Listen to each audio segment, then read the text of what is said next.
le transport passif, la diffusion simple et la diffusion facilitée.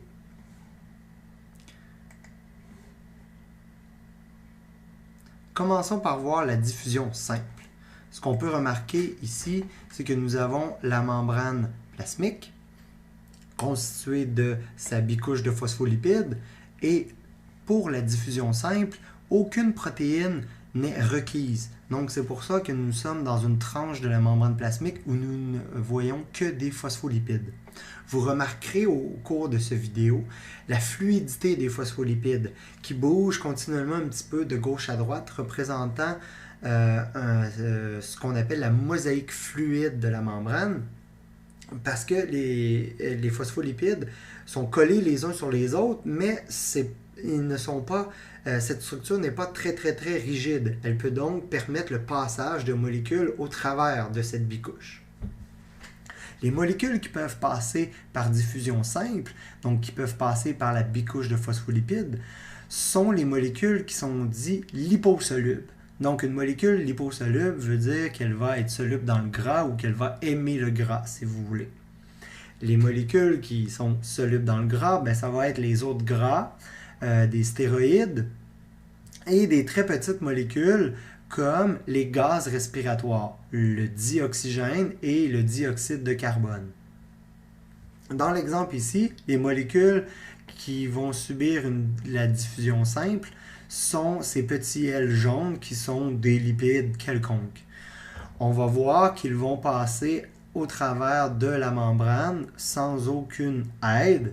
Ils vont simplement traverser la membrane. Qu'est-ce qui dirige leur sens de leur déplacement? C'est ce qu'on appelle le gradient de concentration.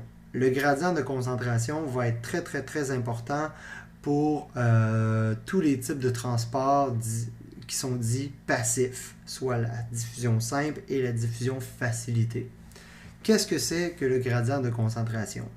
Mais c'est une différence de concentration entre deux espaces, deux environnements, deux milieux. Donc ici, c'est la différence de concentration en ces lipides jaunes qui nous intéressent lorsqu'on compare la concentration du milieu extracellulaire au cytoplasme de la cellule.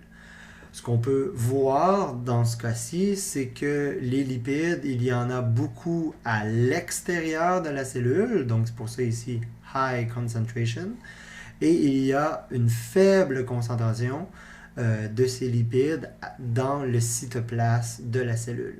La flèche en jaune représente le sens du déplacement, et étant donné qu'une molécule, lorsqu'elle diffuse, c'est pour ça qu'on appelle ça de la diffusion simple, qui se déplace toujours du côté le plus concentré vers le côté le moins concentré. Et pourquoi? C'est parce que les molécules veulent atteindre un certain équilibre éventuellement. Donc, en se déplaçant du côté du plus concentré vers le moins concentré, cela va permettre d'équilibrer les concentrations éventuellement plus le transport, plus la diffusion se produit. Voyons voir encore les petits lipides qui traversent sans aucune aide la membrane. Ce qu'on remarque, c'est qu'il y a aussi des molécules qui essaient de passer les petits pentagones bleus, qui sont le fructose, et ils ne réussissent pas. Pourquoi? Parce qu'ils ne sont pas liposolubles, ils sont hydrosolubles. Donc, ils vont avoir besoin d'aide pour traverser, parce qu'on veut que le fructose entre. Donc, l'aide vient d'une protéine de transport, qui est cette structure en mauve ici.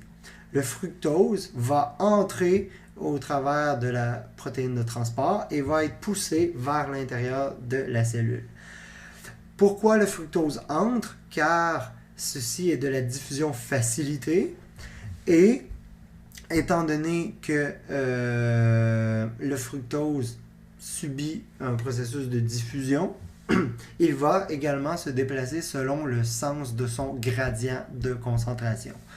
Donc, il y a beaucoup de fructose à l'extérieur et très peu de fructose à l'intérieur de la cellule. Le fructose va donc entrer à l'intérieur de nos cellules pour éventuellement équilibrer les concentrations. Voyons le transporteur fonctionner comme ça.